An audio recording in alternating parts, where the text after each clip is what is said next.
These are also all in Dutch. I've read my own language this month. Even this shape. I have read Sevicle. 4 and 5 must both be wed, or 6 will bury you stone dead.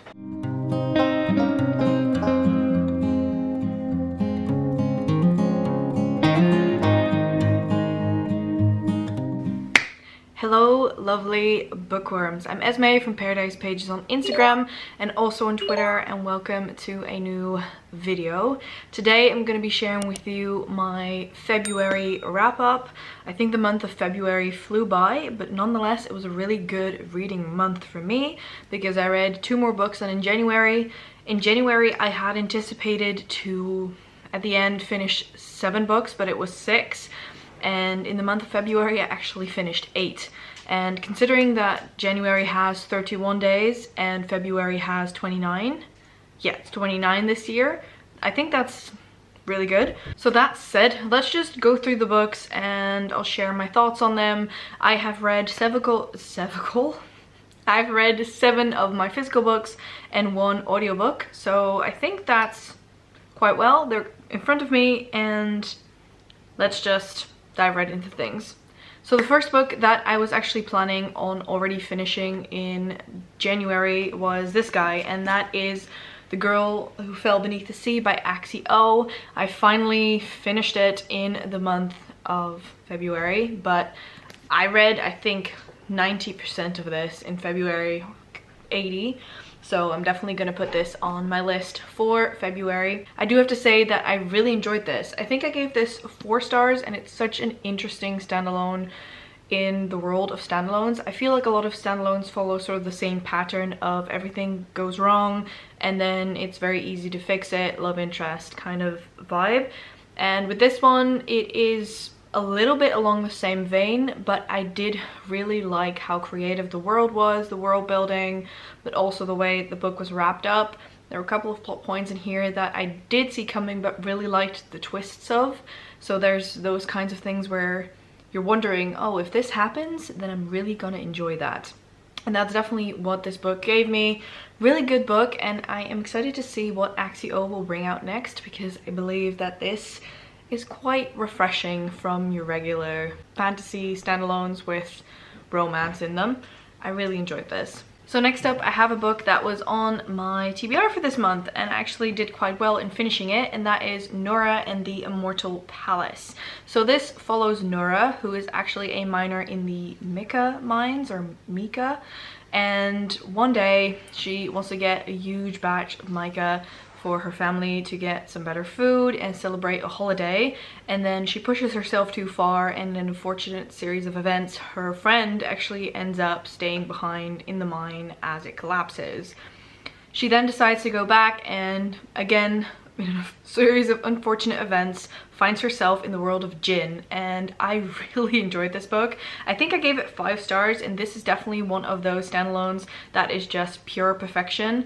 I'm pretty sure I put this on my TBR for DESERTATHON last year, and this would have been perfect for DESERTATHON this year, so I think I'm going to put this on the recommendations list if I make one for this year, but it is absolutely brilliant. I loved the writing style. There was really not any romance in here. I mean, it is a middle grade, so I didn't expect it, but it was really refreshing and I really enjoyed this one.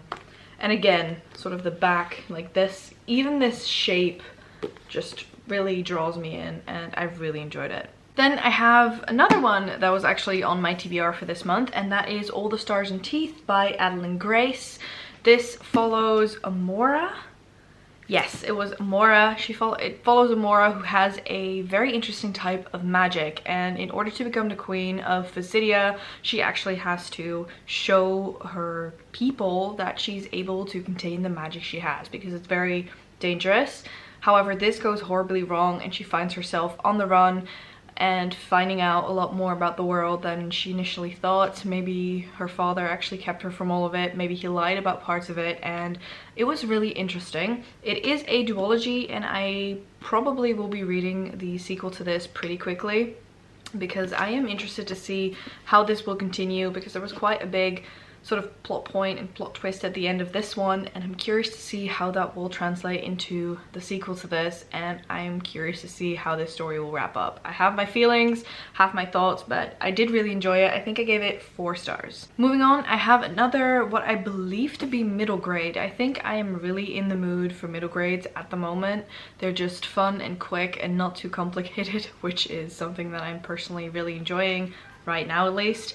And the one I read was actually Sisters of the Lost Marsh by Lucy Strange. I think this is also on my TBR for this month, or last month rather, and actually finished it as well. I did really enjoy it. I wanted to actually read you the poem that's in the front, because I think that this actually shows you exactly what this book is about. And this is it. Be sure the first girl marries well, the second in the home to dwell. A third maid can do little harm if set to work upon the farm. 4 and 5 must both be wed, or 6 will bury you stone dead. The curse of 6 daughters, traditional rhyme from Hollow in the Marsh. This is about a family with 6 daughters, and we actually follow, I think we follow Willa.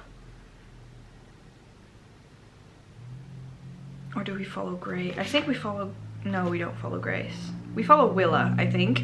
And Willa is, I think, the 3rd daughter. So the first one has to marry well, who's Grace, and then I think the second one in the home to dwell, that was Freya.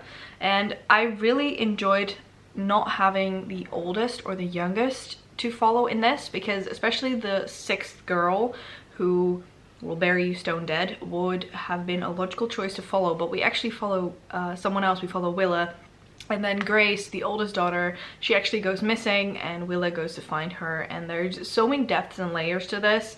They have a horrible father, and I think it was such an interesting read. It was quite slow in the beginning. I think the first, I would say like 60-ish pages were a bit slow, but they definitely get you into the plot, and I really enjoyed the second half of this. I think I gave this one 4 stars as well, or 3 or 4. It sits somewhere around that mark, and I did quite enjoy it, so definitely recommend this one. Then actually the next 3 books I kind of have to show you in sort of rapid succession, and I need to talk about them a little bit because I think this is a strange addition to my reading in general, but in a good kind of sense, and those are actually the Ravelijn books. So I have here the original one, which is Ravelijn.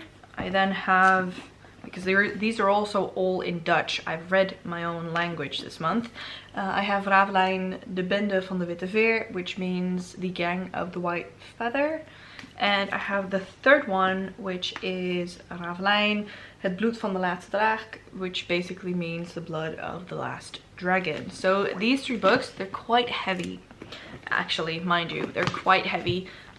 These books I've also read in this month, and I'm gonna see if, because this does look nice, if I can just hold them like this. Yeah, this is the best we're gonna get. But these books are all in Dutch, as I said, and these have also been my most recent purchases, apart from one. And we actually went to a theme park that sort of has this story incorporated into its park, and that's called the Efteling. And you can actually see that in one of the vlogs that's already online, I think from last week. I think it should be 141. And I actually picked up all 3 of these books, and these stories, I'll hold up the first one because I'll talk a bit about the first one. This is basically about a group of 5 siblings, I think 3 brothers and 2 twin sisters, and they find themselves in sort of the outback of the Netherlands. I wouldn't call it the outback, but they move far away from where they've been, and they have to go, in their mind, to a very quiet place that's nothing for kids.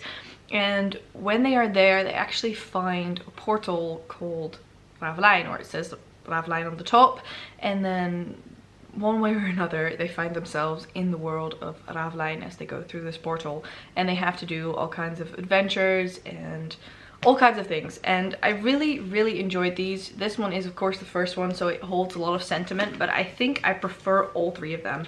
These are so interesting, and I really like that these are definitely middle grades. I flew right through them, and I would 100% reread these again. These have actually been right up here on my shelf. I think I'm gonna put them right back there, but these are so enjoyable, and that's why I decided to read all 3 of them this month.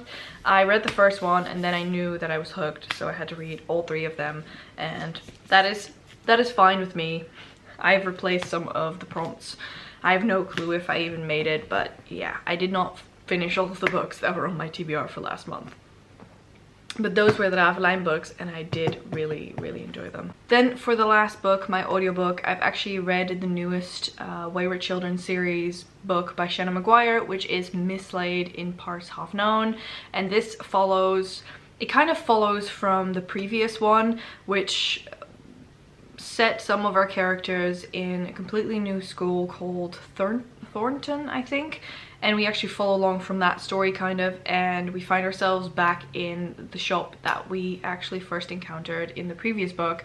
And this one fell a bit short for me. Like, I still enjoy these, but as good as some of the other ones have been in this series that I've 100% wholeheartedly gave 5 stars, it's just not possible for this one.